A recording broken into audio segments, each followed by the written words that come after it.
anak-anak SMA Negeri 2 Bandung kelas 11. Dalam pembelajaran fisika, ya kita akan belajar bersama-sama dengan saya, Mariano Nathanael. Saya akan mencoba memberi penjelasan-penjelasan ya tentang fisika ini. Bapak akan mencoba menjelaskan dengan mudah sekali. Jadi fisika itu yang akan kita pelajari yang mudahnya. Tolong hilangkan kesan bahwa fisika itu sulit. Ya mungkin kalian sulit karena kalian nggak terbiasa ngitung-ngitung aja ya. Kalau ngitung kan itu adalah bagian daripada fisika, tetapi pemahaman konsep fisikanya itu yang harus kalian ngerti. Nanti ketika kalian ngitung itu akan lebih mudah lagi mungkin ya, kalau kalian sudah mengerti daripada konsepnya. Nah, untuk bab pertama ini judulnya adalah dinamika rotasi dan kesetimbangan benda tegar. Jadi ada dua bagian, dinamika rotasi dulu, kemudian setelah selesai kita akan bahas kesetimbangan benda tegar. Nah, konsep ini berada dalam satu bab. Mungkin untuk membahas konsep ini aja kita butuh 7 pertemuan. Ya, 7 pertemuan itu adalah sampai PTS ya, 7 pertemuan daring sampai PTS. Nah, kita akan membahas satu bab saja. Tidak apa-apa, tidak masalah, oke? Yang pertama-tama kita akan lihat bahwa dinamika rotasi dan kesetimbangan benda tegar ini butuhnya apa? Nah, butuhnya benda tegar. Apa itu benda tegar? Benda tegar dapat diartikan sebagai benda yang bentuknya tidak berubah apabila mendapat gaya, sehingga setiap elemen benda tersebut memiliki hubungan yang tetap satu dengan yang lainnya. Pokoknya kalau kalian tekan, ini ada plastisin yang biru dan batu, ya plastisin akan berubah bentuk. Ini bukan benda tegar. Benda tegar itu pasti ditekan pun bentuknya tetap sama, tidak mengalami perubahan bentuk. Itu benda tegar. Nah, benda tegar ini punya dua, yaitu dia punya bentuk dan dia punya ukuran. Nah, dua hal ini yang membedakan benda tegar dengan konsep-konsep yang lainnya. Konsep kelas 10 maksud Bapak. Kalau kelas 10 itu bicaranya benda titik. Tapi kelas 11 kita bicara benda yang punya bentuk dan punya ukuran. Nah, bentuk yang dipelajari adalah bentuk-bentuk yang bentuk yang simetris. Bentuk-bentuk yang simetris. Kita tidak bicara bentuk-bentuk yang tidak simetris. Bentuk yang simetris dan sederhana. Apakah itu? Benda-benda itu misalnya contoh tongkat. Oke. Misalnya cincin. Nah, ini misalnya bolanya itu ada yang kosong ya, jadi hanya kulitnya saja, ada yang bolanya padat kayak kelereng, kira-kira gitu. Ini yang kita pelajari. Silinder ya, benda-benda yang semacam ini ya, benda-benda tegarnya. Kita nggak bicara benda tegar yang bentuknya aneh-aneh, benda tegar yang seperti ini saja. Nah, benda ini yang akan kita otak-atik ya. Kalau pada waktu kelas 10, fisika kelas 10 kita pelajari benda titik ya. Benda titik ini nggak peduli bentuknya segitiga, segi empat, mobil, motor, batu, atau apapun gitu ya, sepeda, semuanya diperlakukan dengan cara yang sama. Tapi pada kelas 11 kita perluas, benda titiknya diperluas menjadi benda tegar. Benda tegar itu berarti perlakuannya akan berbeda. Apakah dia tongkat, atau cincin, atau bola kosong, bola penjelaja, beda perlakuannya. Silinder dan lain-lain sebagainya. Nah, ini akan kita pelajari. Jadi kita lihat dinamika di SMA itu ada dua. Yang pertama dinamika translasi, yang kedua dinamika rotasi. Nah, dinamika translasi ini berarti bendanya bergerak lurus. Nah, itu aja lah. Pokoknya dia bergerak secara lurus. Kita sudah pelajari rumus-rumusnya pada waktu kelas 10 ya.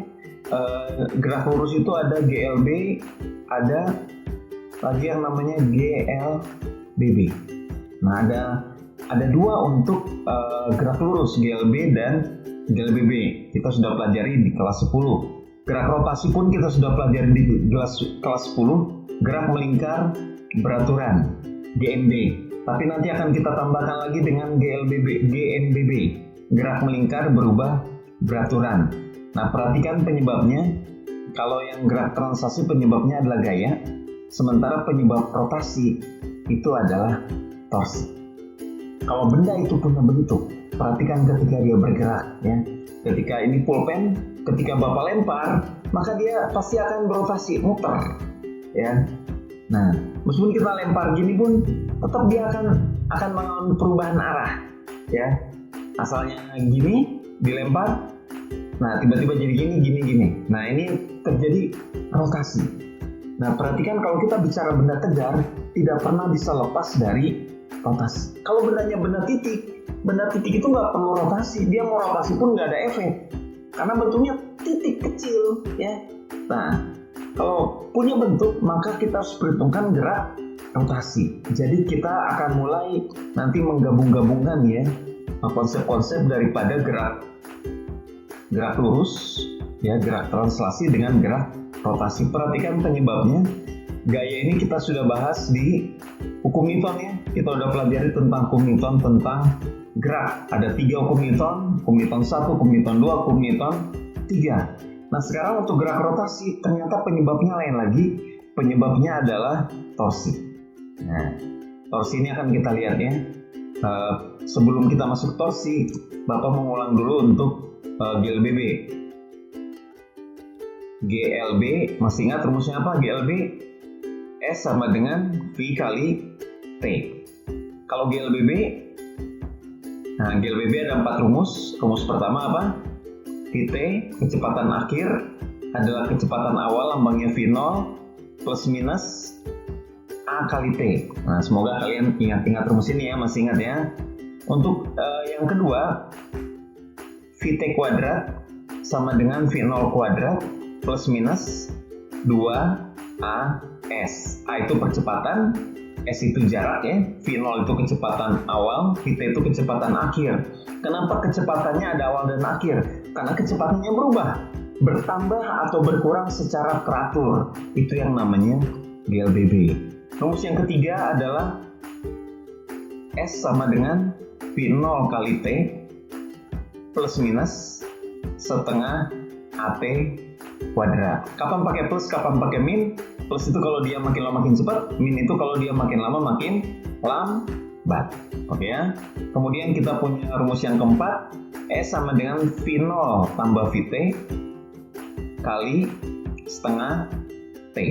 Nah, untuk rumus ini perhatikan, ini plus. Selalu plus ya, tidak mungkin jadi min. Mau perlambatan, mau percepatan, rumus ini selalu pakai plus. Hati-hati. Boleh tambahkan rumus kelima kalau mau. S sama dengan Vt kali T min plus setengah AT kuadrat. Nah, min ini berarti kalau dipercepat min, kalau diperlambat plus. Ini rumus yang kelima.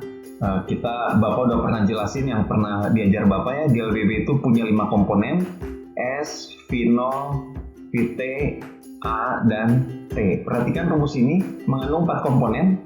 Komponen yang tidak ada adalah komponen jarak ya, yang tidak ada. Kalau rumus yang kedua, komponen yang tidak ada apa? Waktu. Setiap rumus punya 4 komponen, tapi ada 1 komponen yang tidak ada. Rumus ketiga, Vt, tidak ada. Rumus keempat yang tidak ada adalah A ya. Rumus kelima yang tidak ada adalah V0. Jadi kalau misalnya waktu tidak disebut di soal nih, ditanya enggak, disebut enggak, berarti udah pasti pakai rumus yang kedua gitu ya, karena waktunya nggak ada. Kalau di soal tidak disebutkan percepatan A dan tidak ditanya juga percepatan, maka kalian gunakan yang mana? Rumus keempat. Nah, ini gunanya kalau kalian boleh menghafal kelima rumus GLBB ini. Oke, ini hanya menghafal rumus, Bapak hanya ingin mengulang saja ya, mengulang konsep-konsep yang sudah kita pelajari. Nah, untuk hukum Newton, bagaimana konsepnya? Hukum Newton 1, masih ingat? Pernyataan matematisnya adalah sigma F sama dengan 0. Ya, ini benda GLB bergerak lurus beraturan atau diam, maka berlaku sigma F sama 0. Hukum Newton kedua bicara apa? Sigma F sama dengan M dikali A. Masih ingat ya, benda punya percepatan ya, karena ada resultan gaya bekerja pada benda. Nah, untuk kemudian yang ketiga masih ingat apa?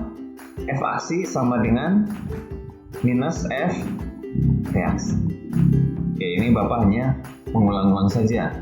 Seperti video yang pertama, kata kuncinya adalah diperluas. Rumus-rumus ini diperluas. Diperluas kemana? Diperluas ke gerak rotasi. Perhatikan. Nah, untuk gerak rotasi ini berkaitan dengan, pada bab ini berkaitan dengan benda tegar. Karena benda tegar, misalnya kelereng menuruni bidang miring, maka kelerengnya pasti menggelinding.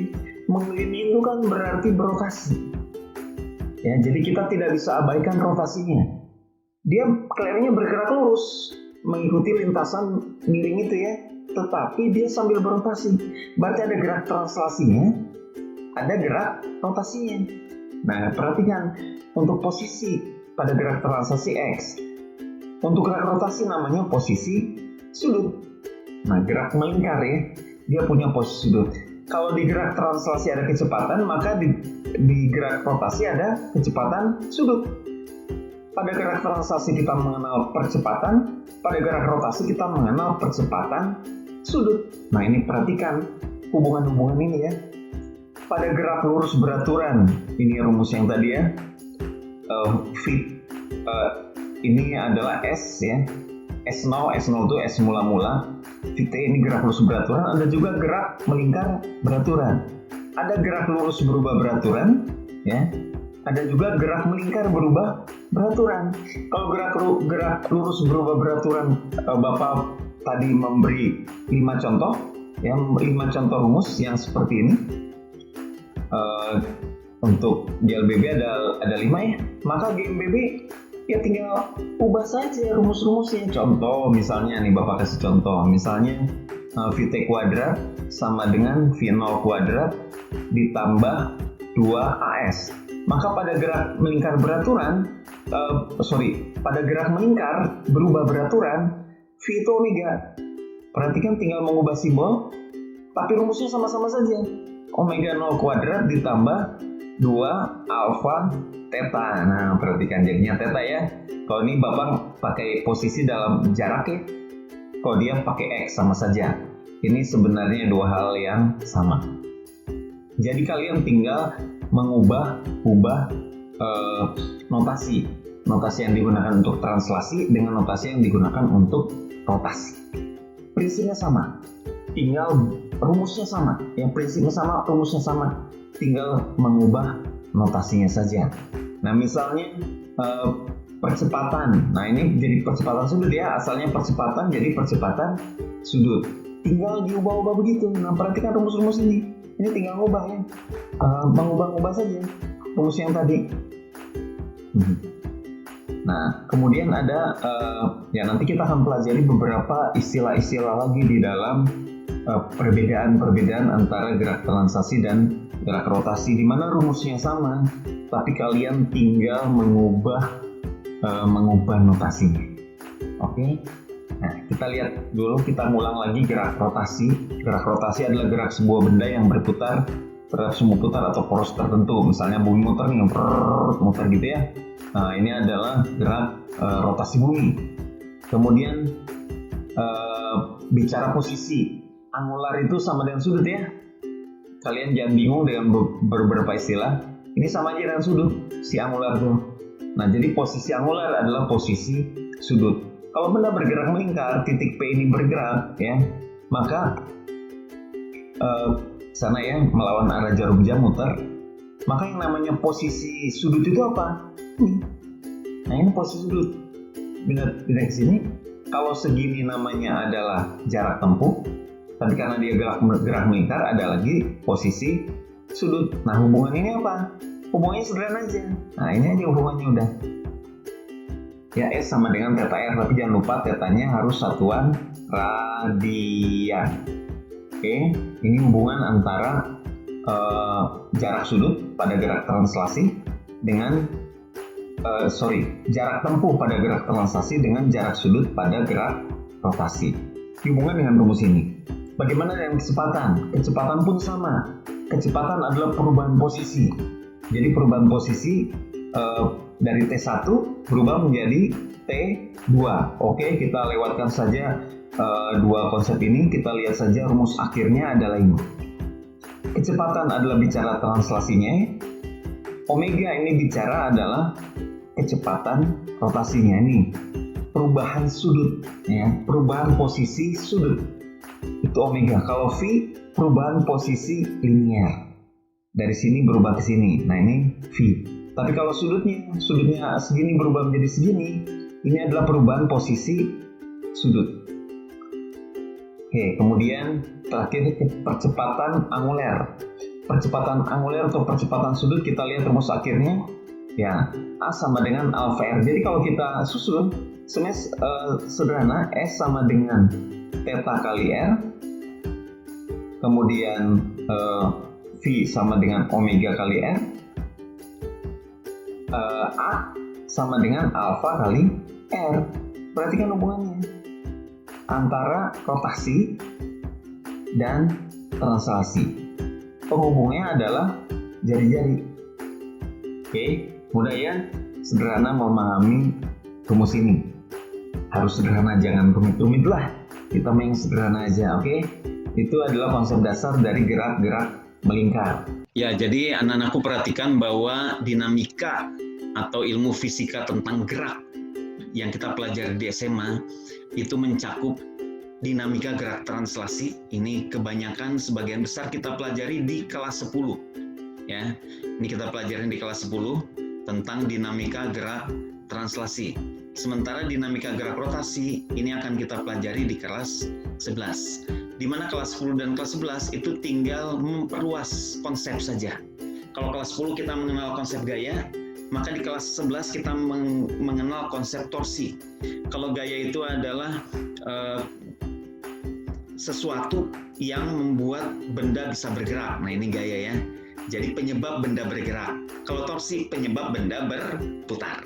Itu bedanya, gaya dan torsi. Jadi perhatikan, tinggal mengalami perluasan saja. Sehingga kita bisa dapatkan apa? Misalnya gaya rumusnya apa? Kalian masih ingat hukum Newton kedua? M kali A, ya. Ini adalah rumus gaya. Bagaimana dengan rumus torsi? Nah, untuk rumus torsi kita akan lihat nanti bahwa massa itu untuk gerak melingkar, konsep massa atau konsep kelembaman sebuah benda itu punya definisi tersendiri. Ya, kalau percepatan sih kita sudah pelajari di video yang kedua kemarin, video kedua yang tadi ya, yang kalian tonton, ini lambangnya alfa. Nah, sekarang kita lihat untuk konsep massa atau kelembaman. Kalau massanya besar, maka benda itu semakin sulit gerak, ya, semakin sulit pindah karena massanya besar. Kalau massanya ringan, maka dia mudah digerakkan. Demikian juga untuk gerak melingkar, konsep massa ini berubah menjadi namanya momen inersia. Lambangnya huruf I. Kalau massa lambangnya huruf M. Kalau massa besar benda itu makin sulit bergerak. Kalau momen inersia besar, maka benda itu makin sulit berputar. Ya, tinggal mengubah itu aja. Tapi konsepnya tentang putaran kalau momen inersia. Nah, dengan konsep ini kita bisa melihat hukum kedua Newton. Hukum kedua daripada Newton mengatakan apa? Sigma F sama dengan M kali A. Ini sudah kita pelajari waktu kelas 10. Sementara hukum kedua Newton untuk benda yang sedang berputar, adakah? Oh, ada. Apa? Berarti tinggal ganti notasi aja. F, M, A. Kita ganti dengan notasi-notasinya. Berarti sigma tau. Sigma tau ya, sigma torsi. Itu adalah M, konsep pada gerak melingkar adalah momen inersia, I dikali A berubah menjadi alfa. Perhatikan, ini juga sama hukum kedua Newton, tapi untuk benda yang sedang berputar. Nah, kita menggunakan konsep ini, ya. Sekarang kita lihat lagi misalnya untuk momentum sudut. Kalian sudah belajar momentum? Nanti padanannya pada gerak melingkar adalah momentum sudut. Kalau momentum lambangnya apa? Masih ingat? P maka momentum sudut lambangnya adalah L. Sekarang definisinya, apa itu definisi momentum? Momentum adalah ukuran kesulitan untuk menghentikan benda yang bergerak. Benda sedang gerak nih, kalian mau hentikan si benda itu. Nah, ukuran kesulitannya disebut momentum. Oke, kalau momentum sudut, maka benda itu sedang muter nih. Kalian mau menghentikan, tingkat kesulitan untuk menghentikan benda yang sedang berputar. Itu namanya momentum sudut. Perhatikan konsepnya agak-agak mirip, tinggal diubah ke dalam putaran. Nah, rumusnya apa, P? P masih ingat rumusnya M dikali V. Maka kalau diperluas momentum sudut, rumusnya apa? L sama dengan L M kali V, berarti di momentum sudut tinggal kita ubah menjadi besaran-besaran gerak melingkar. Massa berubah menjadi momen inersia, V berubah menjadi omega. Ini rumus momentum sudut. Bicara tentang benda yang berputar. Kalau ini momentum yang berbicara tentang benda bergerak lurus atau translasi. Ya, perhatikan konsep-konsep yang konsepnya diperluas ya. Konsepnya diperluas. Nah, kita melihat lagi misalnya energi. Ada energi kinetik. Energi kinetik dimiliki benda karena kecepatannya. Kecepatan benda itu bergerak lurus, setengah mv kuadrat. Nah, untuk gerak melingkar ada lagi istilahnya eka rotasi. Eka rot, kira-kira apa rumusnya coba? Nah, pikirkan ya. Ini adalah rumus eka rotasi, tinggal mengubah besaran-besaran yang ada pada gerak translasi. Eka rotasi bicara energi kinetik benda yang sedang bergerak berputar. Ya, sedang berputar, ada energi kinetiknya, disebut energi kinetik rotasi. Oke, jadi konsepnya tinggal kalian ubah saja. Tinggal diubah menggunakan notasi-notasi pada gerak melingkar. Kedua rumus-rumus ini akan kita pakai semuanya pada pembelajaran ini. Karena kalau benda menggelinding, maka dia bisa sambil bergerak lurus, dia juga bergerak muter nih. Nah, dua konsep ini harus kita gabung untuk memahami fisika daripada hukum-hukum atau benda yang sedang bergerak semacam itu. Ya baik, Bapak rasa ini konsep pertama yang harus tertanam di pikiran kita di dalam memasuki fisika kelas 11 ya. Tanamkan konsep ini. Jadi supaya konsepnya makin tertanam, Bapak mau kasih tugas. Oke? Don't worry, tidak ada perhitungan ya. Tugasnya adalah tugas konsep di mana kalian mencoba belajar menuliskan rumus-rumus yang diperluas. Rumus-rumus kelas 10 diperluas kepada rumus-rumus kelas 11 yang melibatkan gerak rotasi. Ya, jadi yang pertama tuliskan kelima rumus GMBB ya. Kalau GLBB ada 5 rumus, maka GMBB gerak melingkar berubah beraturan pun ada rumusnya 5. Kalian tinggal ubah saja notasinya ya. Kemudian nomor 2, rumus torsi untuk hukum Newton kedua, kalian tuliskan torsi sama dengan apa? Ya, apa kali apa? Nah, lihat hukum Newton kedua untuk gerak translasi. Untuk rumus energi kinetik rotasi pun sama. Kemudian rumus untuk momentum sudut pun sama. Clue-nya, perhatikan clue-nya penting. Lihat rumus-rumus di gerak translasinya. Lalu ubah ke dalam notasi gerak melingkarnya. Kalian dapat rumus-rumus untuk gerak melingkar. Kerjakan di kertas lembar, oke? Beri nama, foto, lalu kumpulkan melalui field atau kolom penugasan yang ada di Google Classroom mengenai batas waktunya. Silakan kalian buka penugasan di Google Classroom, di situ dikasih tahu sampai kapan tugas itu harus dikumpulkan. Oke, baik, untuk pertemuan kita pertama seperti ini saja. Kita akan bertemu kembali pada minggu depan untuk konsep fisika berikutnya. Terima kasih.